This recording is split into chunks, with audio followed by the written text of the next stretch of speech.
Good evening, everyone. My name is Ayça Çubukçu. I'm an associate professor in the Department of Sociology and the director of the Human Rights Program here at the LSE.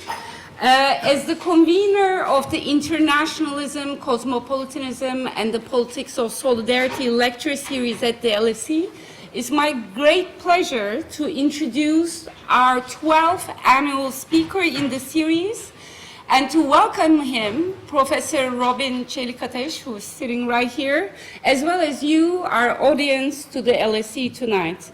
Some of you may remember that we hosted Professor Kristen Ross of NYU last spring for a lecture titled The Ecological Face of the Commune Form.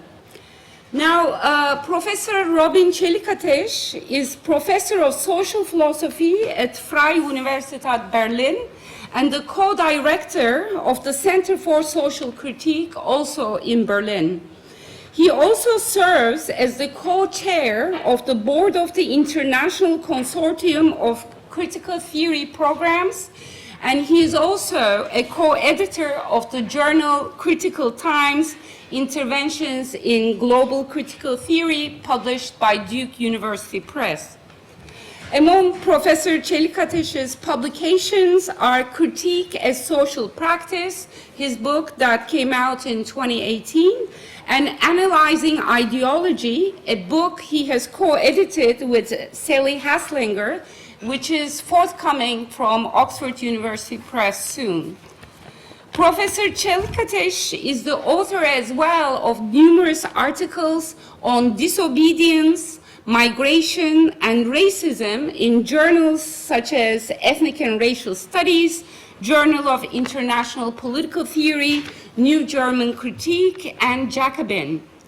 To my mind, Robin is one of the most creative and courageous critical theorists of our times, who is at the same time a politically engaged thinker and activist committed to social movements. I'm simply delighted and honored that he agreed to share his thoughts with us here at the LSE. Now, the lecture Robin will deliver tonight is titled Migration as Anti-Fascist Movement, with a question mark. I would like to ask him about that question mark. Rethinking the Question of Solidarity. He will speak for about 40 minutes, followed by our brief dialogue, after which we will open it up to the Q&A. I think we'll have about half an hour for the Q&A. The event will be followed by a reception to facilitate further dialogue among the attendants, and everybody is warmly welcome to attend the reception as well. It's a tremendous pleasure to have Professor Celikates speak with us tonight in London at the LSE. Please join me in extending him a warm welcome. Robin?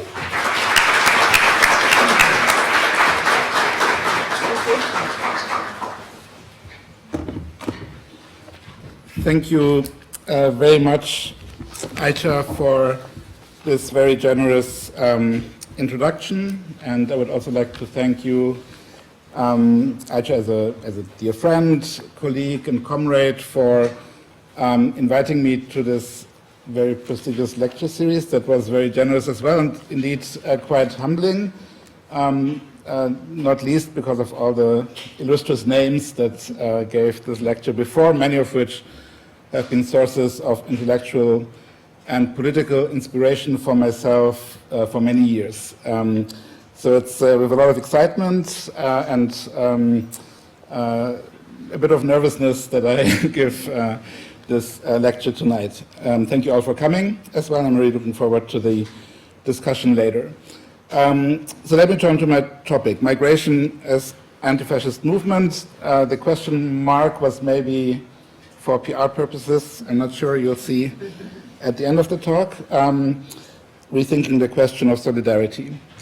Migration is a total social fact.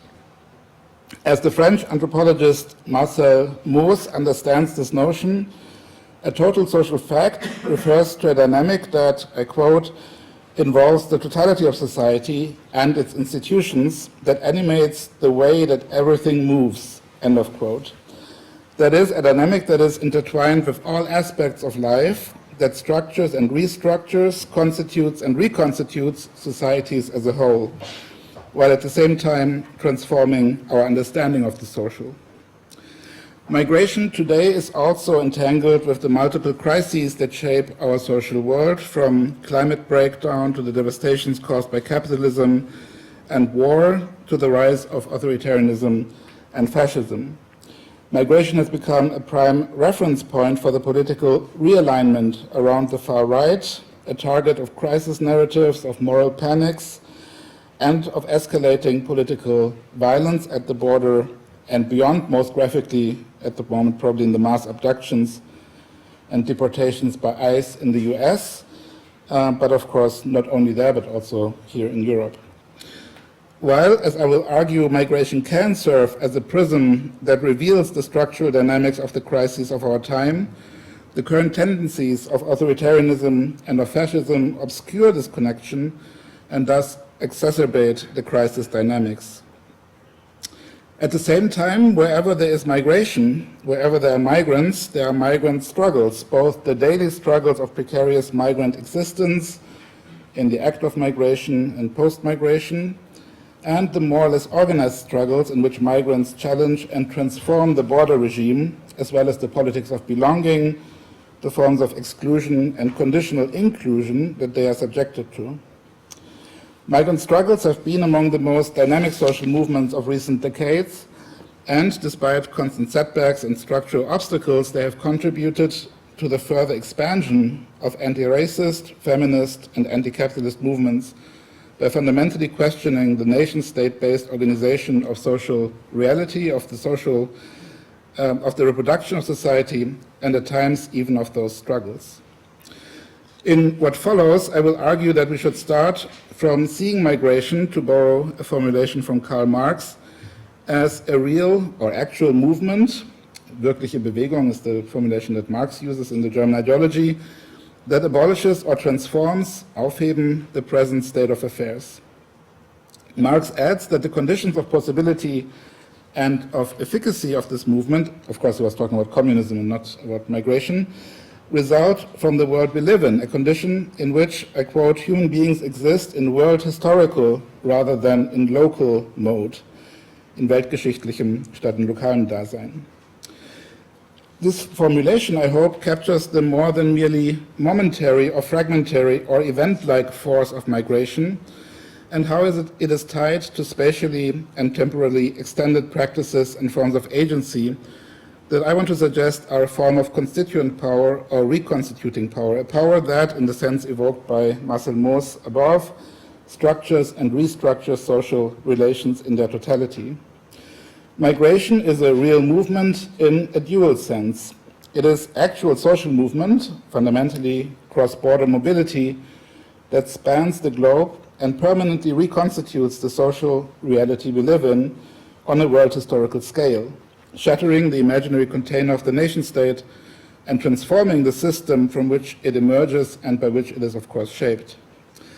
And it is, at the same time, a political movement in the more narrow sense of migrant struggles and forms of resistance that enact the fragmentary, subterranean, often experimental abolition or transformation of the border regime, maybe it's Aufhebung, with the potential of politically reconstituting the world we live in. As in Marx's analysis of communism, in this case of migration, the two dimensions here hang together. The fact that migration is also a political movement modifies what it means to speak of migration as a social movement, ensuring that it is more than just one of the flows enabled and regulated by global capitalism, flows of goods, capital, labor power. Vice versa, the fact that migration is also a social movement modifies what it means to speak of migration as a political movement, ensuring that it is more than a fragmented set of acts of resistance tied to specific migrants in specific contexts that remain local without ever reaching the level of a fundamental challenge to the capitalist world system and its state-based political organization. So, despite the functionality of the transnational migration regime for the capitalist economy, especially in the global north, and despite the continuities in state attempts to control and govern migration at the expense of societies in the global south, migration also retains an excessive, ungovernable, transformative dimension. Its reality is always over and under-regulated, irregularized and irregular in ways that subvert regulation.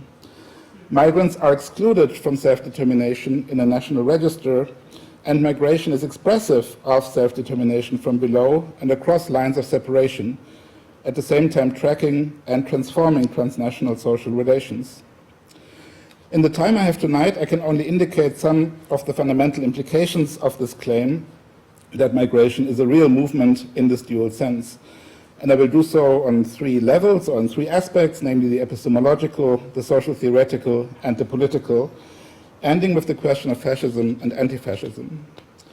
Against those who think that the only way to stop the rise of fascism, represented by the far right, by being tough on migration, as they often say, I will argue that this just rearticulates a central element of contemporary fascism and shows that sort of fascism or fascization is a process that, far from being confined to the far right, really emerges from the center of society and of politics.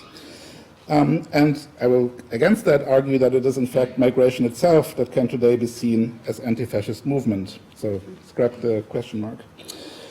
So first, the standpoint of migration, epistemological implications. In mainstream political as well as academic discourse, migration is usually seen from the point of view of stasis, of non-movement of the state and its ambition to define, establish, and preserve social order. Migration then appears as an anomaly, an exception, something that happens to society, imagined as relatively homogeneous, as having more or less stable identity or culture, as happening to society from the outside, a source of trouble that calls for control and regulation. On this view, the social bond that ties societies together, that secures social cohesion and integration, is put at risk by migration, or at least by too much migration, which is seen as causing heterogeneity and disunity.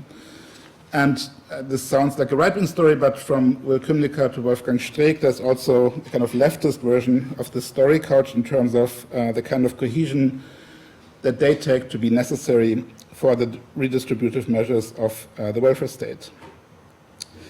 Exceptionalization and externalization go hand in hand with dehistoricization. Migration is often decontextualized and reified. It appears as accidentally related. It appears as relatively recent, as an external force impacting a society whose history seems to be only accidentally related, if at all, to the broader world from which migrants emerge, as if out of nowhere on our doorsteps. And it is really noteworthy how often, also in theoretical or philosophical discussions, the nation is imagined as a kind of home in which we are living together as a family, and then people just come out of nowhere, knock on the door, and want to enter. To see migration in this way is, in James Scott's words, to see it like a state. A state that always seemed to be the enemy of people who move around, as Scott puts it. Borders, both internal and external borders, so both the territorial borders and the borders of belonging and membership within society, then appear as natural and necessary, securing lines of division imagined as pre-existing and in need of management given the regulating and ordering function of the state. The first implication of taking migration as a real movement in the dual sense is epistemological and calls for a change in perspective from seeing like a state to seeing like a migrant, to use Sandro Mezzadra's term, another great thinker who gave this lecture before me. But what is the standpoint of migration, and what does seeing like a migrant imply? The alternative standpoints and counter-hegemonic practices and forms of knowledge production established and articulated by members of dominated groups, such as migrants and refugees, can provide a theoretically informed as well as politically relevant social critique from below. They are part of what José Medina calls epistemic resistance, mobilizing epistemic resources and capacities against domination and oppression, and the cognitive and affective mechanisms that contribute to their reproduction. Migration itself and the struggles it gives rise to play an essential role in theorizing, denaturalizing, and politicizing borders, Neither are borders simply derived or secondary in the sense of merely following pre-existing lines of division, nor are borders exclusively or primarily at the border, at the limits of the state's territory. This alternative view of borders undermines the methodological nationalism that removes borders from questioning and that still structures so much of public as well as academic debate on migration. So methodological nationalism, just in the sense of treating the nation state as the kind of natural unit of analysis and of thinking about history and society in ways that decouple it from its historic and continuing entanglements with transnational structures. What Shayla Ben-Habib refers to as an ontology of containment that then necessarily implies that movement is a problem that has to be managed. Beyond the denaturalization of the border and of taken for granted categories such as the nation state, the people, the demos, the citizen, which are often seen as given and apolitical even, migration also opens up new perspectives on global processes and crises, reshaping societies beyond their national bordering, for which migration can serve as a tracking and connecting device. Migration tracks crisis dynamics, economic devastation, climate breakdown, neo-colonial wars and genocides, and it marks their presence also where people live in denial, where it tries to make connections where disconnection is the preferred mode. Migration is also a tracking and connecting device in another sense. It tracks how, historically, the world has become a highly fragmented and stratified space in which the effects of the colonialism of the past and the imperialism of the present combine with arbitrary state power and the legal production of zones of lawlessness, both at the border or in border zones and beyond. The result is a hierarchy of mobility, of rights, and of belonging that can at times shift relatively abruptly, but that in general mirrors and reproduces global power relations and inequalities. With their struggles, migrants challenge the ahistorical self-understanding of those who regard them as strangers in our midst. Maybe some of you recognize the title of David Miller's 2016 book, which was kind of channeling the voice of dominant ideology, seemingly coming out of nowhere and for reasons that are completely unrelated to one's own political community and its past and current place in the world order.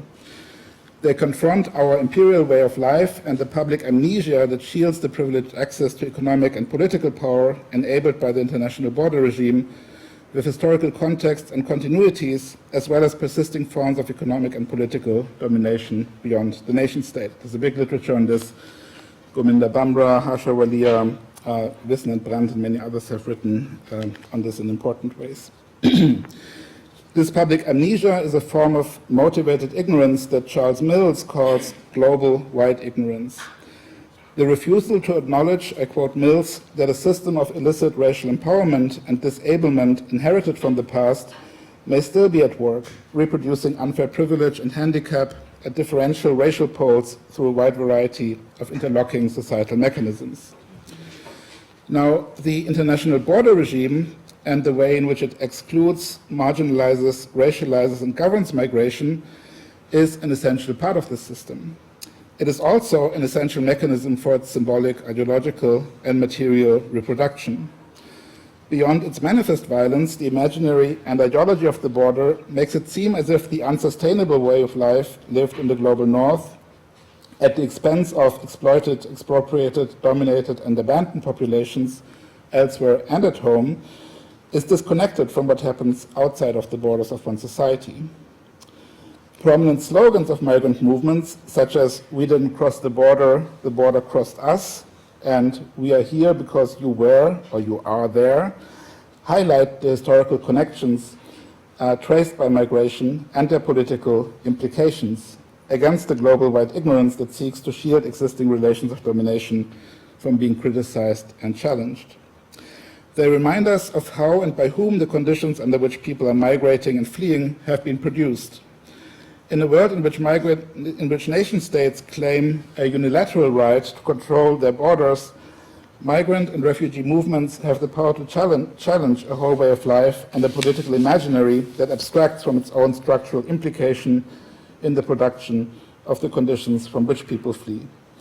And it's this challenge, I think, that accounts for some, at least in part, for what triggers the kind of escalation of anti-migrant violence today. What is called for and what the practice of migration prefigures and generates as knowledge is a more complex understanding of migration as a social movement, reconstituting society and its borders, and of borders as social institutions that are intrinsically political and open to be transformed through struggles. At the same time, borders operate as devices of naturalization that remove actual borders from politics and from struggle, especially in the eyes of those agents who are not or not as significantly subjected to the relevant forms of domination, and who have also a vested interest in the reproduction of these conditions. This leads me to my second section, migration as total social fact, some social theoretical implications. Now, the first social theoretical implication of recognizing the world historical significance of migration as an actual movement is to see it as a total social fact in the sense that I referred to with the quote of Marcel Mauss, that is, as a dynamic that affects and transforms society as a whole and makes it necessary to move beyond the understanding of societies in line with this ontology of containment that Ben Habib described. Migration irrevocably and irreversibly transforms all aspects of social life and therefore cannot be understood solely in terms of individual social spheres, political issues, or relationship patterns. So, for example, with regard to certain sectors of society, such as migration and work, or migration and education, migration and health, but rather it must be seen within the context of a social totality that is itself reconstituted by migration.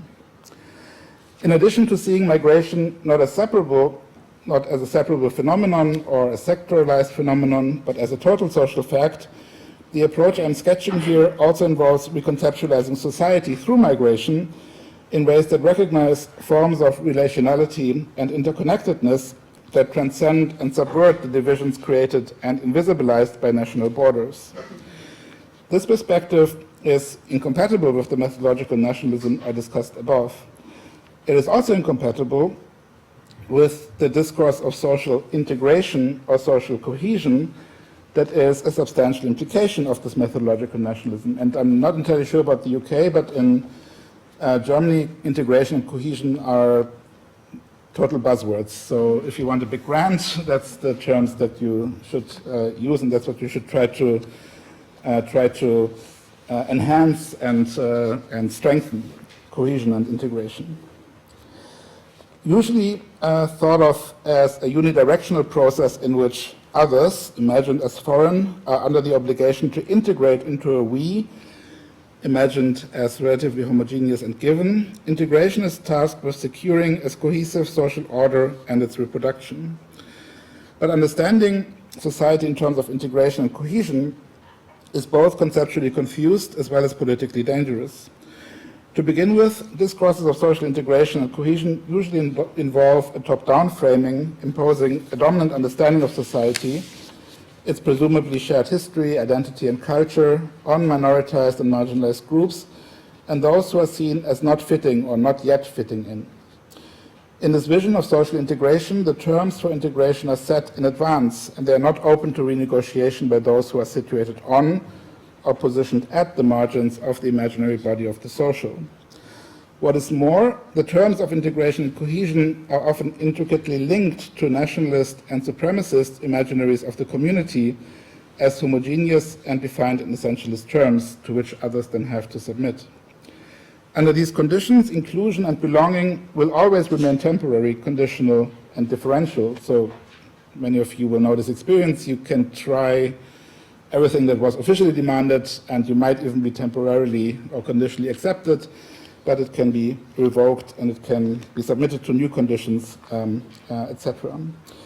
And this leads to a situation which is both characterized by a kind of structurally racist social arrangement and by the kind of openly racist forms of disciplining and repressing racialized minorities that we see escalate today.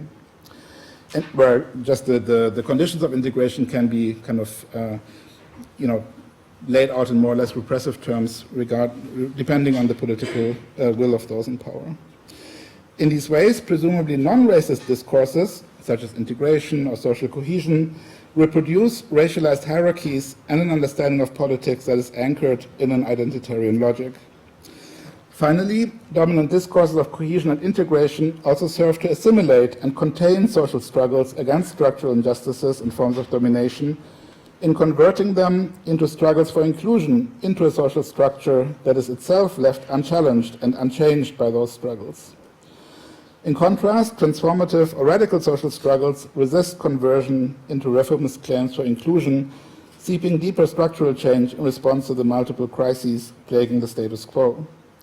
As a case in point, migrant resistance against the border regime exceeds the claims for a more humanitarian enforcement of that regime that it is regularly reduced to. Rather, it is oriented towards its fundamental transformation or abolition, even if these are not necessarily the terms in which migrant activists themselves understand their political agency. And many people, like Anne McNevin, Nicholas de Genoa, Maurice Steele, Martina Tazzioli, have written very eloquently on this.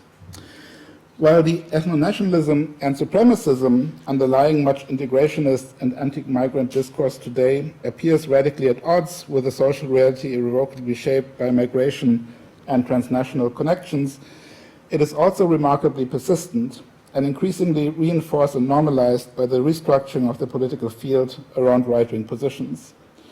This restructuring is driven by what Achille Mbembe calls a desire for apartheid and fantasies of extermination that animate the politics of enmity and purity of new nationalist and fascist movements. As what Judith Butler characterizes as the rights stripping driven by these fascist passions intensifies, the liberal illusion of a ratchet effect that could secure progress, such as the achievement of citizenship rights or legal protections for migrants and naturalized citizens against regression and backsliding, that illusion has really dissolved. And the attack on birthright citizenship in the US or proposed laws in Germany that suggest that naturalized citizens should be denaturalized when they, for example, deny Israel's right to existence are just two recent examples for this. And with this, I come to the third and final section, migrant solidarity, political implications. With the political implications of seeing like a migrant, we turn to the second dimension of the claim that migration is a real movement, namely to migrant social struggles and political movements. Migrant struggles and political agency politicize the question of borders and belonging and can lead to genuine political breaks, breaches, or openings that fundamentally challenge how migrants and refugees are perceived and represented, but that clearly go beyond this kind of representational dimension by reconstituting the social totality. And in Europe, this has most clearly in the recent past happened in relatively dramatic form in the so-called summer of migration of 2015 and 2016, but of course it's mostly an ongoing process. In this last section, I will illustrate this potential of reconstitution with regard to the notion of solidarity, which I introduce as a counter-concept to the notion of integration discussed above. My main point is twofold. Contemporary migrant and refugee struggles challenge the identitarian-communitarian capture of solidarity that essentially collapses solidarity into integration on a political level. And beyond that challenge, they prefigure and formulate an alternative emancipatory understanding of solidarity as acting together in light of mutual dependencies and in response to shared challenges, an understanding that is more adequate to the deeper structures of interconnectedness that migration as a social movement traces. It is against this background that migrant struggles, migration as a political movement, come into view as struggles for solidarization, that is, for developing practices and infrastructures that respond to the fact of interconnectedness. As a response to the fact that we are already associated or interconnected in what Marx, in the quote from above, calls a world historical rather than local mode, migrant struggles prefigure new forms of transnational solidarity that are themselves migrating, crossing, transgressing, resisting, and transforming boundaries that have narrowly circumscribed how we imagine and institutionalize solidarity in its hegemonic statist register. These new forms of solidarity, however, have to be developed against the background of what Paul Gilroy calls pseudo-solidarity. That is, forms of connection, I quote Gilroy, that are imagined to arise effortlessly from shared phenotypes, cultures, identities, and bionationalities, end of quote. In order to move beyond the cheapness, what Gilroy calls the cheapness of such exclusionary pseudo-solidarity between those who already regard themselves as similar, solidarity at the scale of the world historical mode requires hard political work, the work of solidarization and of association. This work is unavoidable in view of the challenges arising from already existing forms of association, and it differs fundamentally from fascist and authoritarian projects of unification and demarcation, which deny and renounce those forms of association and thus constitute an attack on social connectedness itself. The claim of solidarity arising from the fact of being associated is also different from the individual moral claim to have one's needs or rights recognized and attended to, in that it makes the collective political claim that we are already part of a larger whole, associated in ways from which we cannot simply extricate ourselves and which have political implications.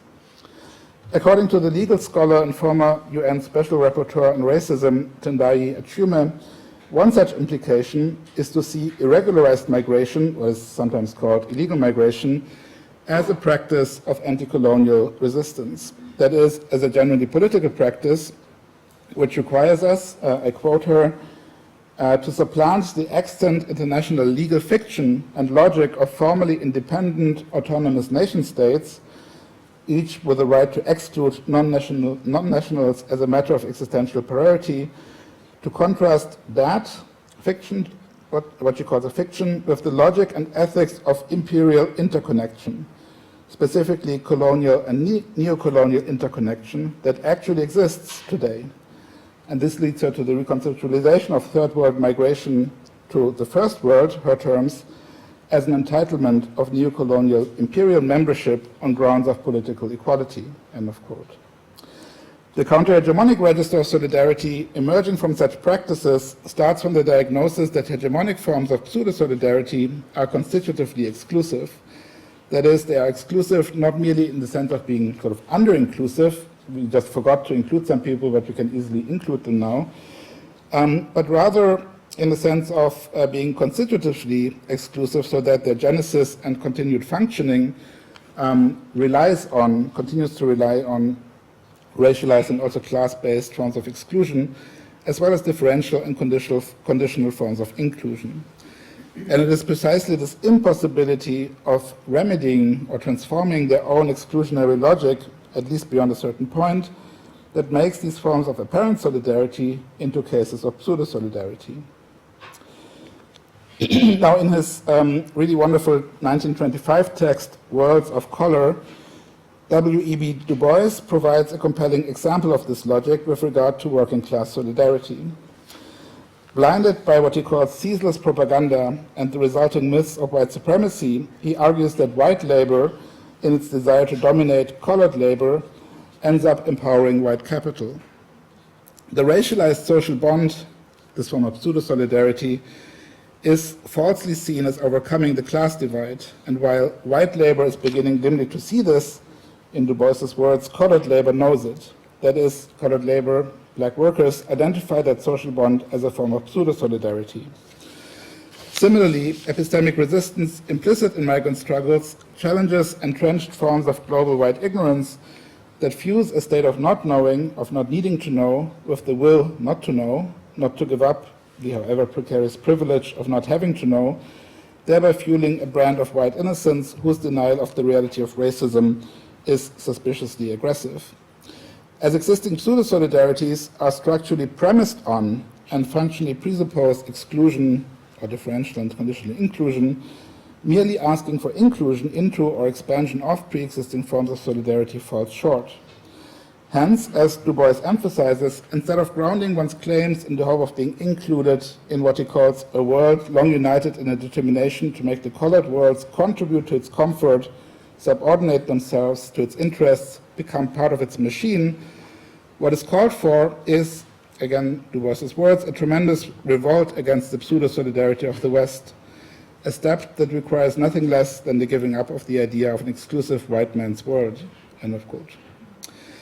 Understood in this way, solidarity struggles challenge the idea that the deep crisis of the social order merely calls for local reforms or for the inclusion of the excluded and marginalized into pre-existing forms of solidarity and their institutionalization. Insofar as these pre-existing forms of solidarity are intrinsically constrained, limited, exclusionary, and conditional, they must be recognized as an intrinsic part of the crisis dynamic rather than an adequate response to it. As a consequence, the political horizon of the solidarity struggles in question must be one of revolutionary transformation and abolition, not of integration, inclusion, or reform. What makes pseudo-solidarities into pseudo-solidarities is not that they start from a narrow circle of those with whom one already feels connected, or with whom one shares certain experiences, relationships, or commitments. That's probably simply unavoidable. But the problem is that they often end there, that they rely on the spaces without questioning or transforming it, that they reify it and turn it into an unquestioned source of their politics. When this supposed source is imagined as an identity beyond contestation and transformation, the transformative dynamic of solidarity is stalled and ultimately transformed into an anti-political and identitarian stance. Practices of solidarity are transformative in that they transform not only those engaged in them, but also the situation they respond to. They do not simply try to respond to crises, such as the crisis produced by the border regime, allowing people to somehow survive, although that can, of course, be the immediate existential imperative. Rather, they aim at changing the structures that lead to these crises and block adequate responses to them in the first place. As Du Bois argues, the connection underlying solidarity across borders is therefore not primarily grounded in principle. It's not just a normative position or a claim that we should conform to, but it's materially grounded in the already existing interconnectedness that comes with global systems of production, exploitation, and extraction, and with their histories, and we can add with the forms of migration that they engender. While solidarity responds to this fact of being associated, of already being entangled in complex webs of social relations, it requires the hard work of solidarization, of association, of forming an actual association in response to this fact of being associated. In the sense, there is no solidarity without the political work of solidarization, a work that one cannot skip over, and a work that is very much at the center of migrant struggles.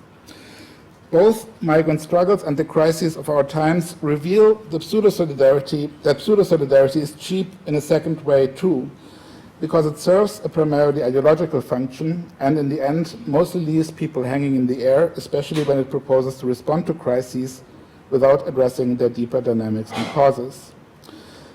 For sure, identifying with a community of pseudo-solidarity as championed by Brexit or MAGA Trumpism and right-wing and neo-fascist parties and movements like the AfD in Germany continues to generate or at least promise significant symbolic and material benefits for members of dominant groups.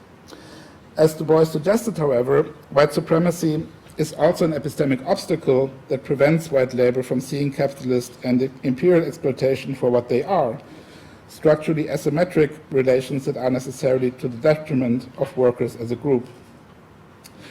Insofar as capitalist elites manage to co-opt the white working class by tying its identity to racial and gender hierarchies, managing to contain its potentially unruly dynamic by offering identification with the ruling class at the expense of non-white labor, which is locked into a doubly insubordinate position, Du Bois also suggests that this kind of pseudo-solidarity will ultimately fail in the face of the deeper crisis tendencies of the existing order, although one should of course not be so naive as to see this as an automatic or peaceful process. Pseudo-solidarity today maintains this dual character. On the one hand, it protects the actual interests of at least a significant part of the ruling class, which would indeed be at risk in any adequate response to the crisis of the present, ecological, economic, and political.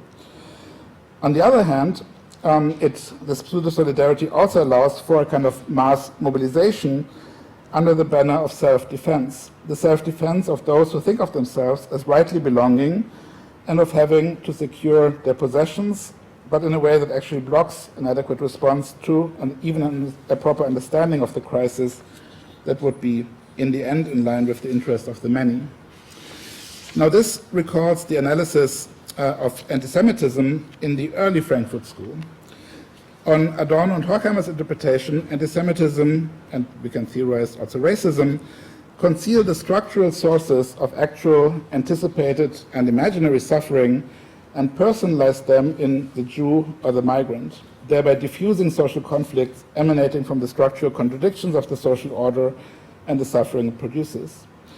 Hatred directed at what capitalism is making of its subjects is thereby transformed into a seemingly self-empowering hatred of the other, who is made into a scapegoat concretely representing what is otherwise hard to grasp, the structural dynamics of the multiple crises of the present. As Leo Löwenthal and Norbert Gutermann, two collaborators of Adorno and Horkheimer, emphasized in their 1948 book on fascist agitators in the US, I quote, "The agitator is usually a defender of the status quo. He points to enemies, to groups or individuals held responsible for the bad situation, but he always suggests that what is necessary is the elimination of people rather than change in political structures. The enemy is represented as acting, so to speak, directly on his victims, without the intermediary of an impersonal social form such as capitalism," end of quote. In our time, again, the politics of enmity, of desolidarization, of separation, sacrifice, and elimination has become the dominant response to the crisis of the present. The rights and indeed lives of increasingly large groups, first racialized minorities, but increasingly also those perceived as socially weak or unproductive, just do not count anymore, but are abandoned and brutalized. Anti-migrant racism exploits and fuses forms of social suffering and loss of power that are partly real and the result of the neoliberal devastation of public infrastructures, and partly imaginary or anticipated or phantasmatic, in ways that conceal their structural determination and project them onto identifiable groups, minorities, next to migrants, also trans people and others, who are then represented as existential liabilities that we can't afford anymore, or even as threats undermining established claims to wealth, power, and identity, or presumed rights to control one's borders. But the dynamics of fascisation and the authoritarian revolts it engenders end up serving as what Adorno and Horkheimer call a release valve, producing an ever more violent identification with what exists, an identification with the actually existing structural conditions. That's an idea that contemporary theorists of fascism, such as Alberto Toscano or Eva von Redeker, have picked up on. And this identification with what exists becomes all the more violent and aggressive as its subjects sense that the promise of liberation is empty, and that the actual or imaginary suffering that motivated them will not be alleviated by the pseudo-solutions of fascism and authoritarianism. Rather, the pseudo-response to an already misdiagnosed crisis ends up reproducing and intensifying actually existing structural crisis dynamics and the violence, concretizing and redirecting this violence in the form of direct violence, terror, and domination against and within the society of migration, thus blocking the kind of structural transformation that would alone provide a response to the underlying crisis. Despite the increasingly overt supremacy and domination of current forms of fascism and the violence both at the border and against migrants more generally that they centrally involve, one might thus see some hope even in the fact that this racist displacement of a more structural analysis and critique of the crisis of the present is ultimately inadequate as a response. Furthermore, precisely this inadequacy, exacerbated by the undeniability of the climate crisis and the irreversible restructuring of societies by migration, can account for the irrational violence and destructiveness we see escalating in the present. While, of course, no hope should be placed in the idea of a smooth or peaceful learning process in response to escalating crisis dynamics, there's at least an opening here for radical social critique and political struggle. Let me then conclude. Seeing migration as a real movement that abolishes the present state of things, the idea with which I started, and that is structurally anti-fascist, is neither idealist nor utopian. Migration has already reconstituted our societies irrevocably and beyond the reach of fascist fantasies of purity. So, in a way, you could say the great replacement has already happened. But of course, in another sense, there's no such thing because society was never that which that a fantasy imagines. And of course, when I say it's irrevocable, I should add at least short of massive genocidal violence and displacement, which, as we've seen in Palestine, is something that many liberal states are willing to not only tolerate, but actively support. The power to initiate a reconstitution of borders and categories of membership inherent in migration is being met with an identitarian and violent re-entrenchment, a fixing and solidifying of an identitarian notion of the people and its borders that promises to protect some of the privileges that people feel are at risk in today's crisis, at the cost of abandoning and sacrificing racialized others at home and abroad. This is the anti-migrant fascism that emerges from the self-declared political center that in my eyes poses an even bigger threat than the far right. In opposition to this doubly false promise, migration offers an emancipatory perspective, a perspective that is grounded in its objective unsettling of that identitarian and separatist notion of the people, and the fact that migration is an anti-nationalist, anti-identitarian, and anti-fascist force that has reconstituted social reality in a way that is deeply incompatible with the fascist project.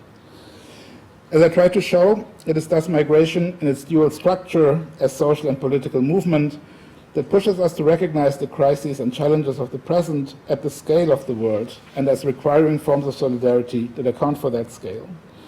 Therefore, there is no alternative, at least none that would open up any future in a shared world, to countering the politically catastrophic division from above, the identitarian self-isolation from the world, with the difficult and lengthy political work of solidarization, even if the political, social, and cultural spaces for this seem to be getting ever smaller.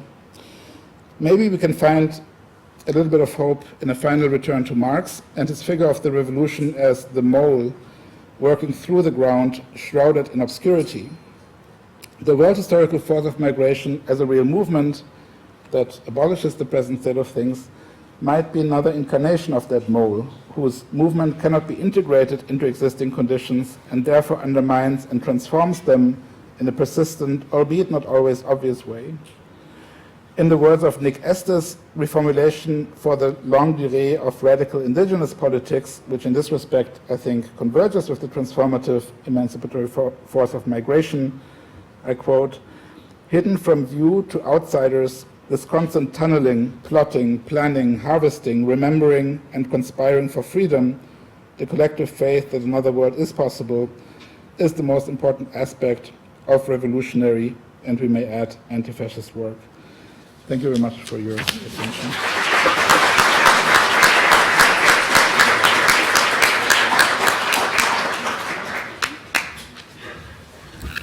Thank you very much, Robin. That was such a rich lecture. I think I would need to read it a number of times to get to the nuances of your argument. So I would like to begin where you ended to clarify the kernel of the argument here. So you ended up by affirming that the great replacement has already happened. So are you asserting that as a social fact which can ground the work of solidarization, Another way to ask this question is, I'm thinking about the no borders movement. If not a moral movement, a movement based on moral arguments, what can it be based on to perform the work of solidarity? What is the ground of the no borders movement in your theoretical, philosophical sketch that you provided? Let's just get into some details of the argument here, and I will, once we have a little back and forth, I will turn to the audience for your questions. Just question of clarification. Yes. Sure. Well, thank you, Aisha, for these questions. I mean, so with the great replacement, that is, of course, a bit of a I mean, you know, it's not meant as a theoretical comment. Yes, I mean, but and I try to say that it's true in one sense, because I do think that what some of the far right and also centrist forces portray as the situation that needs to be prevented is indeed the social reality of our societies. And in that sense, the great replacement is something that has happened in terms of, you know, the outcome that some people think has to be prevented. If you look at, you know, just the statistics in terms of, in Germany, the category is called, you know, people with migrant background, so who have a migration history in their recent family history. In the younger generation, that's more than half of the population, right? So that is the nightmare in a way of the far right, but also of the Conservative Party. And in that sense, it's already the reality, which I think explains in part, again, the kind of manic and violent kind of acting out, because in a way they know that they already lost that part of the argument. But I also said, and that's equally important, that of course that's an incorrect claim, because the idea of the great replacement presupposes a social reality that is itself a fantasy that has never existed. Exactly. Or that in the German case it took a genocide, the Holocaust, to establish, right? I mean, so that's the other side of the claim. Yeah, so I don't plan to embrace that term and sort of say let's go, but rather to say that there is one kernel of truth which I think explains part of the panic, and then at the same time one has to reject it as a framework because it presupposes a historical reality that was never existed. Okay, that's the first remark. Then with regard to the second question, I mean, so I think that the critique of the border regime is, let's say, normatively overdetermined. Yeah, so I think you can, and that has been extensively discussed in the philosophical and the political theory literature. There are arguments based on freedom of movement. There are arguments based on distributive justice and the injustice of the privileges that the border regime generates and that people just inherit by virtue of the accident of their birth, by citizenship, etc. And there are, you know, humanitarian arguments against the border regime and the incredible human cost, the massive death toll in the Mediterranean and elsewhere that it produces. So there's a whole range of normative arguments, I think, that one, including the incompatibility with, you know, fundamental norms of international law, that are very important to make and that have been made at length. But what I was interested in today was to supplement that in a way with a kind of, let's say, materialist argument that insists more on this point that Du Bois makes about the already, and that also Achume Tendaye sort of builds on this idea of material interconnectedness and relations of domination that give rise to, so the normative claims are not, you know, it's not just an abstract right to freedom of movement, it's one that can be grounded in these material relations, and that makes a difference, I think, for the, or it should make a difference for the strength of the argument, you know, beyond its normative strength. The question of no borders is still a different question, I think, because the normative and also the materially grounded argument could still end up giving you, you know, a variety of positions from no borders via, you know, significantly more open borders to maybe other positions that remain closer to the existing border regime. I think a lot would depend on what exactly these terms designate, because there's a lot of, well, vagueness or underdetermination here, right? I mean,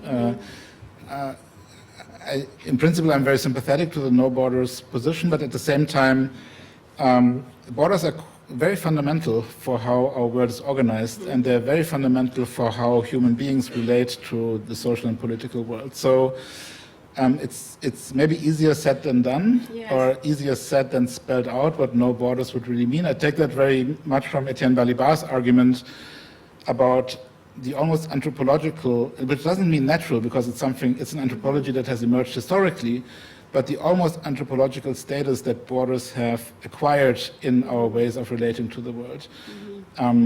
So no borders would mean a very massive transformation of everything, which maybe is a good idea, but it requires more, and that work has of course also been done by others, but it would require much more spelling out in detail what that would entail.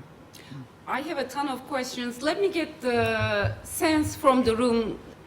Does anybody have a question already. Otherwise, yes. I saw you, and 3, yes.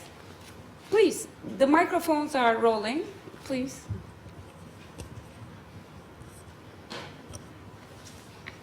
Thank you very much, Professor. I wanted to ask, just for my understanding about the boundaries of migration, whether you are bounding migration as anything that was a real social fact. Because I was imagining the kind of physical migration represented by, say, a wealthy South African moves to Silicon Valley, or this kind of migration where someone with a high degree of social power uses that social power to move across the world. And in doing so, perhaps crosses no true border. They only move, they don't cross any of the real borders. And this becomes a symbol of maybe a good migration in the imagination of the pseudo-solidarity that you've described. Do you think this is an act of migration, or since it doesn't cross any true borders, is it sort of excluded from this analysis? Thank you very much. Let's take the second one. Yeah. I would like to thank you for your comments regarding anti-fascism and regarding migration's role within it. Would you argue that Germany is a perfect symbol of how migration creates that anti-fascism movement, as over time throughout the 21st century, the German population has got used to migration and they eventually integrated into German society? Thank you. Thank you. A third one, was it you? Yes. And then we'll take the answers from Robin and then come back to the audience. Yes, thank you so much for the lecture.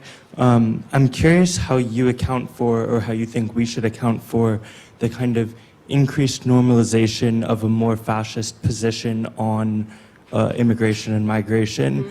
I had a few months ago rewatched a presidential primary debate of the Republican Party from the 1980s, and Ronald Reagan in it sounds closer to an anarchist or a communist than he does to Kamala Harris. And I'm curious kind of how we should be accounting for, like, you know, it's a normalized position amongst these centrist, but, you know, supposedly to the left of center parties. The norm is, you know, we shouldn't have migrants in the country. How should we account for this kind of increased normalization and normalization of the violence against migrants? And maybe, if you want, what's going to happen in the future on this? Okay, thank you very much. You have 3 very difficult questions while the rest are being prepared. Yeah. Robin? Yeah, thank you. These are all great questions, but also very difficult ones. So I'll just try to give some indication of the direction which I think I would try to then think further. So, of course, migration is, it's a very complex social phenomenon, and it's very simplifying to speak of migration in the singular and of migrants as if this is one collective. And so I think you're right that one would have to speak much more concretely to the different types of migration, to the whole spectrum between more or less forced forms of migration, more or less long-lasting forms of migration, more or less also labor-dependent forms of migration, etc. So that's true, but on the other hand, I do also think that even the case of so-called expats and the golden passports and the kind of migration that even the most anti-migrant society will probably still allow, and you can still buy your passport even if no one else is supposed to come into the country. Even those forms of migration are not completely irrelevant to the argument, because even they have some kind of reconstituting effect. Not in the emancipatory way, of course, because for that I think you need more of a kind of mass movement that comprises different social strata, but it's not completely irrelevant. Yeah? So I see the need for differentiation, but I also want to maintain that there's something to migration that is simply uncontrollable. And you might think that you just give golden passports to a bunch of people who are not going to cause any trouble because they're just going to do what you expect them to do. and mostly they do, that's true, but not always. And I think there's still a potential there for this disturbing quality of migration that I'm interested in. So I'm kind of torn between, on the one hand, what certainly social scientists would regard as a very irresponsible kind of generalizing way of talking about migration and assigning a kind of subversive quality to it. That's a tendency. Well, I'm in the philosophy department, so that's tolerated more than the social sciences. But I do also think that, of course, you have to take this empirically variegated reality into consideration. And the paradigm cases I'm interested in are, of course, the ones of working class, labor-related mass migration from racialized, involving racialized communities, which indeed then transform society in a way that is much more, in a way, obvious than it would be in the other cases of migration that we could also talk about. Okay, then the second question about Germany. So it's complicated. Because on the one hand, it is true that there has been a certain social acceptance of migration that makes the Germany of today different from the Germany in which I was born and grew up. But at the same time, it's not a linear process, and it's definitely not one that I think has in any sense led to a result that we can see just as an achievement. And what worries me very much, and what is one of the reasons that I've been sort of trying to bring these different topics, migration, fascism, anti-fascism, together in ways that are maybe a bit forced, is that there is a strong, well, it's partly a reactive movement, but it's partly also an anticipated. So on the one hand, it's a reactionary movement. Yeah, so there is something like a backlash against, well, these migrants now they really, think they can demand all these rights and they want to just sort of participate in political discussions. That's too much. Let's push back against that. But it's partly a reaction to something that hasn't even happened, because, well, it's true that there are more, migrants and racialized people participating in the public sphere, making political claims, being economically successful, etc. Even in Germany, yeah, not to the extent as this is the case in Britain or the US. But this has, let's say, reached the powerful institutions in only very limited ways, right? So it's a backlash, but it's a backlash to something that hasn't really happened yet, but which was only in the process of starting. And that's, I think, where the danger of fascism from the middle of society in a way arises, right? I mean, so yeah, of course I'm worried about the far right, and they're kind of openly, they just want to deport people and denaturalize them, etc. And so that's, yeah, I'm worried about that. But I'm even more worried about the way in which this has been enabled and amplified and copied by political parties of the center, not just the conservatives, but also the Social Democratic Party, and even the Green Party in Germany, and other actors on the left, right? And then we would have to look into sort of more details of the constellation, which has in the last 2 years, I guess in certain ways maybe similar to the UK, also revolved a lot around Palestine and the question of anti-Semitism, which has in the German case really been used as a kind of discursive device of not just disciplining migrant populations by just portraying anti-Semitism as primarily a problem of migrants that brought it to Germany after Germany learned its lesson and became, sort of totally the good guy. And so not only disciplining them, but there's really a kind of almost, so if you had some kind of migrantization of German society, there's almost a demigrantization of, journalism, of political institutions, of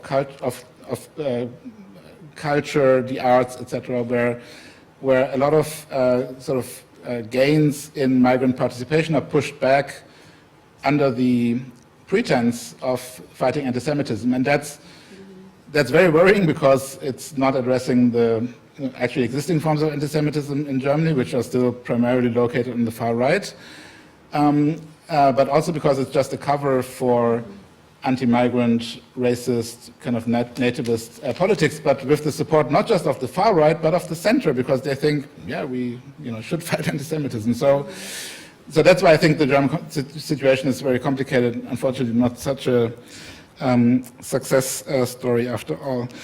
And it's interesting because if you look at one of the main commentators in Germany about the politics of memory over the last 10, 15 years, Susan Neiman, a US Israeli philosopher who has lived in Germany for a very long time. And she was at first very impressed by German memory culture, right? And she wrote this book. It came out, I think, in 2019 or something. I don't remember the exact title, but it's basically what the world can learn from Germany. Germany really is a model for memory culture, dealing with your own past, the atrocities that you committed, making sure that public education thematizes them, that it doesn't happen again, etc., etc. And when this book came out, I really thought that's maybe a bit idealizing or naive. And then she, in the coming years, became one of the most fervent critics of German memory culture. So I didn't talk with her about it, but it must have been a very good experience to write this book, publish it, and then see that whole thing that you just celebrated basically collapse in front of your eyes, and show its much darker side that doesn't only consist in disciplining discourse and migrant populations, but actually also disciplining Jewish commentators like Susan Neiman, telling her that she's anti-Semitic and can't talk about these things in the way she does. Okay, then the last question. Ronald Reagan. Yeah, so I mean, I'm just also very puzzled and worried by this phenomenon. I think it's partly a completely mistaken strategic decision of centrist, conservative, social democratic parties to think that they can push back the far right by taking on a lot of far right talking points about migration, and as I said, sort of being tough on migration, because they present that as the true anti-fascist posture by saying, well, if we want the fascists to lose, we have to be tough on migration, right?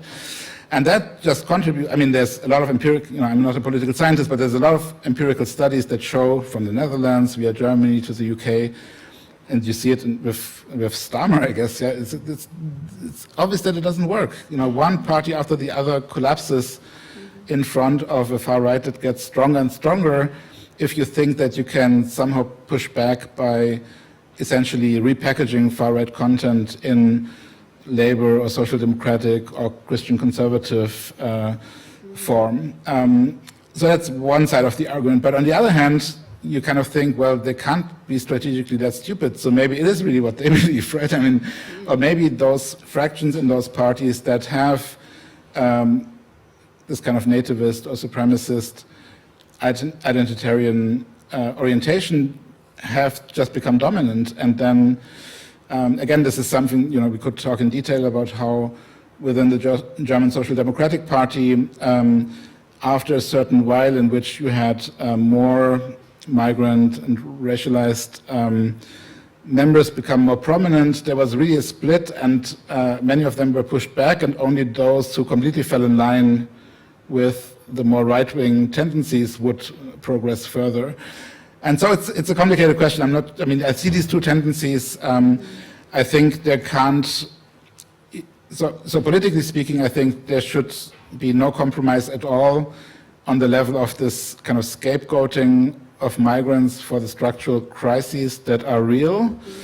But I do think that it's beyond that, false and rotten compromise that a lot of political forces have done. It's also a more fundamental failure of social democratic and leftist parties that they were, until recently at least, not really trying to formulate a fundamental alternative answer to the crisis that exists, right, and the kind of devastation and precarity and poverty, etc. So that's a very big problem as well. And I think, even though we shouldn't idealize or idolize them, but that's, I think, why there's so much excitement about Mamdani or Polanski here in Britain, as finally someone tries to formulate a fundamental alternative that would address not these worries that we should take seriously about migration, but some of the real structural causes that are exploited by these ideologies that I tried to talk about. Thank you. Yeah, one, and I'm two, and I see three, all the way in the back, yeah. Thank you so much. This is really, really fascinating. Just quickly, when you talked about the anthropological status that borders have acquired in our world, from Etienne Balibar, is the moment that this anthropological status was acquired, are we talking about the 1950s and the national independence movements that articulated themselves as liberating themselves from colonialism using the national container? And do we have some kind of unfinished movement there where actually we need to rethink ideologically what the basis of that liberation is, and do we need to recreate Bandung from below now to reimagine world movements? And then you talked about the pseudo-solidarity of the white ruling class with the white working class. When there is a materiality to that solidarity, however small, how can we break that? Those are my two questions. And you may know about a movement called the People's Want, which is trying to connect across borders different revolutionary groups around the world, but materially. So I just wanted to highlight the existence of that group for people to look up, because it's an interesting way to take this forwards. Thank you. And yes, I will ask Robin to be a bit briefer with the responses so we can hear from other people. Was it? Yes, please. Thank you very much. I just wanted to make a statement, or a comment, I should say, to that man's about Reagan. I actually moved from the United States because of Ronald Reagan back in '89. And I think one of the major things, unless you're an American, you don't realize the difference between covert and overt actions. And growing up in America, everything that Kamala Harris was about existed back then, but it was ruled by a covert nation. So I think that's one of the things about migration, anti-fascism, fascism. I remember in '87 when we decided to move here naively, that the country was fascist, and everyone just called me crazy. So I think that that's a very, very big difference. But my question to you is, how does food come into this? What we eat is so important.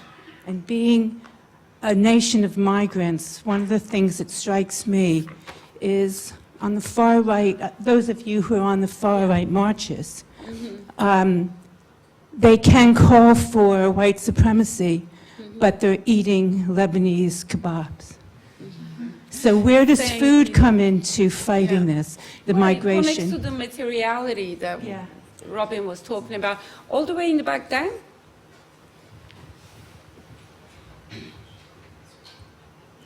I just had a question that was kind of, there was a really good talk, and I was kind of thinking about, I guess, historical and contemporary processes of like the creation or like changes to the composition of the working class, and how like this idea of migration as anti-fascism like potentially speaks to that, because it seems like migration is quite a central process in capitalism, just maybe always or historically. Like the history of British capitalism is like forced internal migration, forced migration from Ireland, colonial forced migration of enslaved people from Africa, or like indentured servitude from India, taking people to the Caribbean. So it seems like the politics of like work or workers and like class composition are really key here.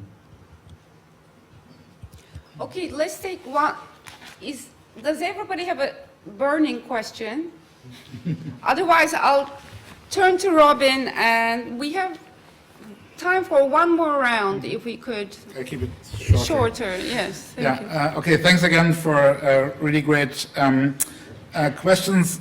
So first, I mean, I think a new Bandung from below would be great, and I think it's also not a coincidence that in recent years there have been so many interesting studies that revisit that period and try to recover some of the institutional principles, ideas of world order beyond the nation-state container model that were discussed and seemed at least thinkable or possible at that moment of decolonization, that then turned into the kind of mainstream of the nation-state model, right? I mean, Adam Getachu's work and a lot of other books in recent years, I think Gary Wilder and so on made really interesting contributions there, which I'm just reading with interest, but can't really say much more about.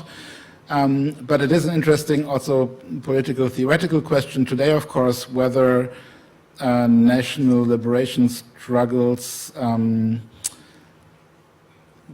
they are to be assessed and evaluated, right? And whether there's in principle a kind of emancipatory potential there, depending on the context, that shouldn't be foreclosed from the position of people living in already constituted nation states, or whether there remains a troubling problem with this orientation to liberation in the form of the nation state. Then with regard to pseudo-solidarity, yes, I think it's true that there is a materiality to it, so it is more than just an ideological delusion, right? And Du Bois is very clear about that. He doesn't think that the white working class is just confused. He thinks that they have some reason to side with white capital. And it's not just the famous psychological wage that people often remember from this analysis that he provides, where he says, they get symbolic rewards for siding with the white ruling class because they can look down on black labor and feel superior, etc. There is a material dimension to that in Du Bois as well, access to public goods, parks, public space, institutions, schools, etc. That's not just a psychological wage, right? I mean, it's a material access to privilege that is closed off for non-white labor. And at the same time, Du Bois thinks that this is a privilege that only goes so far, and that is also kind of, there's a temporal limit to it, right? I mean, so if you say, is it in the interest or not in the interest of the white working class to side with white capital, I think Du Bois, but also Stuart Hall in his analysis would say, there's a temporality to interest. I mean, yes, it can be in the short-term interest to a certain extent, but it's not, you cannot just deduce from that it is in the interest of the white working class to side with white capital.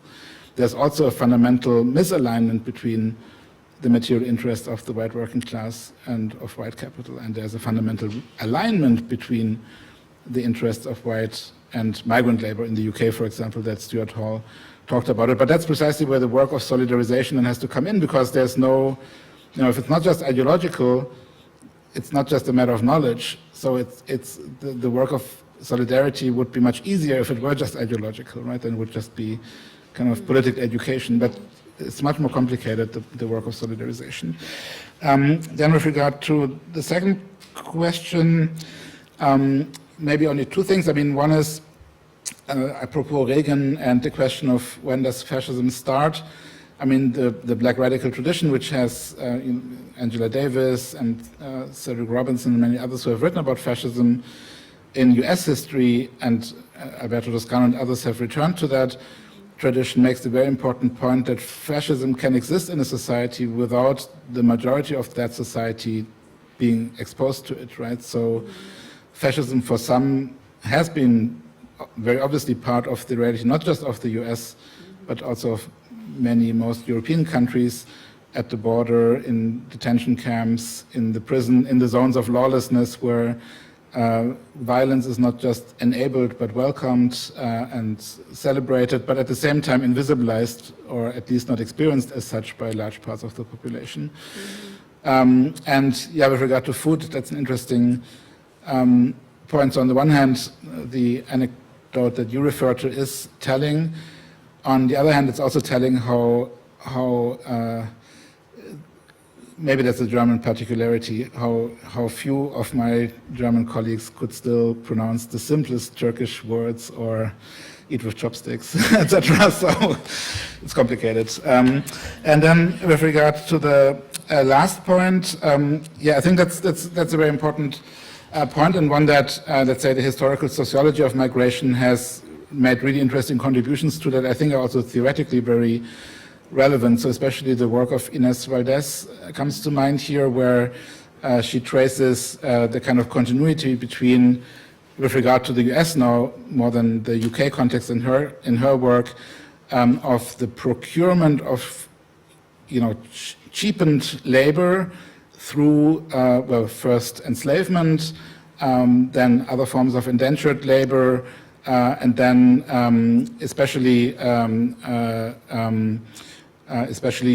sort of guest worker programs with Mexican working class in the kind of model that Germany then also introduced in the European case, where she's interested in both the continuities, but also, of course, the shifts and differences between these labor regimes. But the structural continuity is the dependence of advanced capitalist economies in key sectors: construction, care, logistics.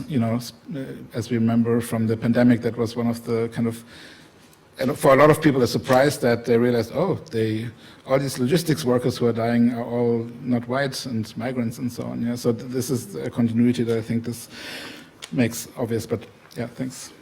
Thank you, Robin. Just last one or two questions. I see one in the back, and then here. Oh, sorry, one more I saw. 3 questions, 3 minutes. Yes.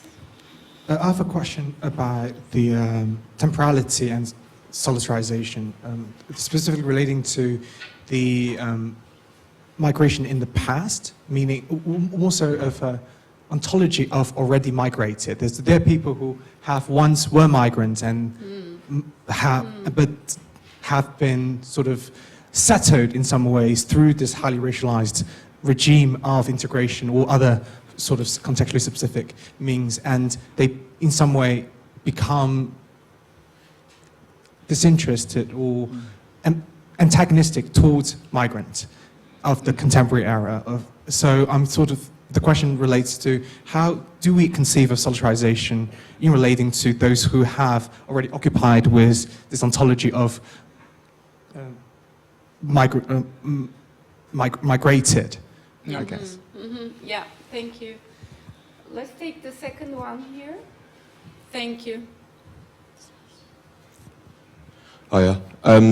Yeah, just sort of, what are your thoughts on the migrant movement and fascist movement being intertwined or muddled in a way, in the sense that I suppose so-called migrants or descendants of migrants can indeed join fascist movements, believing they're now connected or integrated, and thus make distinctions or hierarchies of migrants and discriminate accordingly. So, sort of an example would be in the UK, where recent Home Secretaries have been not white British, but still vocally portrayed an anti-migrant line. Great, thank you. And last question, Jacob. Thanks. Thanks for this talk. It was great to hear. I was really compelled by your presentation of migration as an epistemic and theoretical and political disruptor to the nation-state framework. But I wondered about how, if it is a problem at all, how you would deal with the problem that migration is also often a way of not saying race in that nation-state framework. So you alluded to the German term migration background, which fulfills precisely that, or one of the functions that it fulfills is to erase race administratively and politically. And perhaps even the growth of migration studies as a field recaptures some of that dynamic. So in the German context, I wondered how you would think about the work of, for example, of someone like Damani Partridge, who wrote that blackness in the German context can be a universal political claim rather than migration. Okay. Thank you. Thank you. Thank you. Yeah. We have exactly 2 minutes. Okay, Robin, 2 to minutes. conclude. Good. Yeah, that makes it much easier. Yes. No, great questions again. Thank you so much. So, yes, I mean, so the first two questions had a similar direction in the sense of, well, being a migrant doesn't obviously predestine you to be especially progressive, or emancipatory, critical, or anti-fascist. And that's true, and that's why in the end I'm more interested in the kind of, let's say, objective or structural force of migration as a collective movement than in the question of whether individual migrants have, you know, political consciousness or political intentions that are explicitly anti-fascist.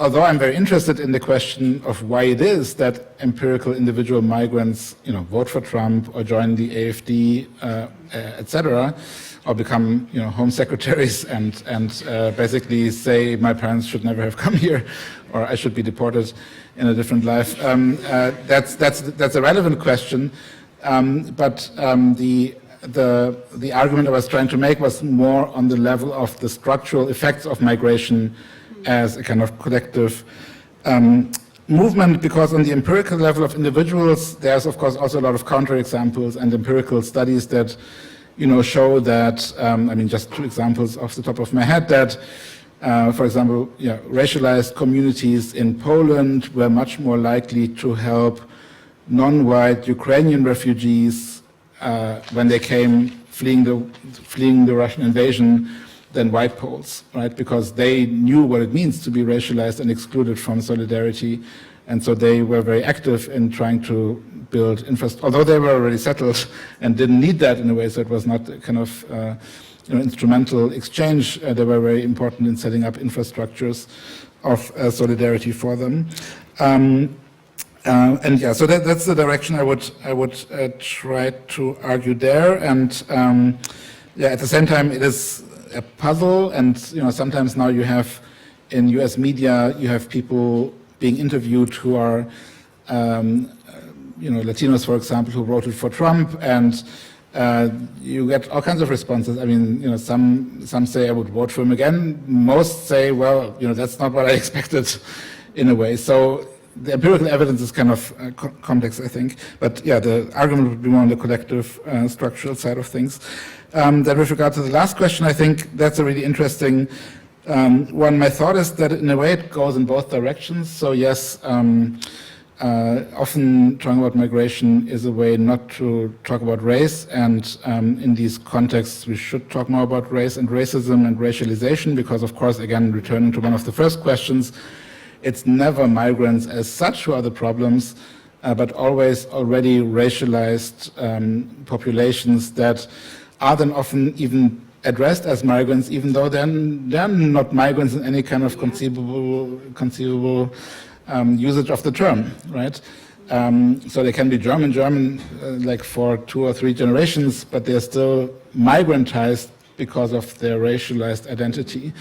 At the same time, I think, and that's especially true, I think, in the kind of transatlantic conversation with US scholars, it requires a rethinking of racialization and race if you primarily look at it through the lens of migration. So I also work on racism and anti-migrant racism, and when I talk about these issues in the US, very often people come and say, well, but this is not really racism what you're talking about. You're just talking about xenophobia or people just not liking foreigners. And it takes a lot of conceptual back and forth to, without minimizing the distinctiveness of anti-black racism, to argue that there are formations of racism that don't necessarily follow that precise historically dominant pattern in the US, but have other forms of racialization that are related to specific notions of migration and specific migrant populations, but that are nevertheless operations of racism. So yeah, I would try to go in both of these directions. Thank you. Thank you, and maybe then occasion other forms of solidarization, which are not pseudo-solidarity in your terms. Thank you very much, Professor Celikates, for this very stimulating lecture, and thank you all for coming. We have a reception outside. Please extend Professor Celikates a warm thank you.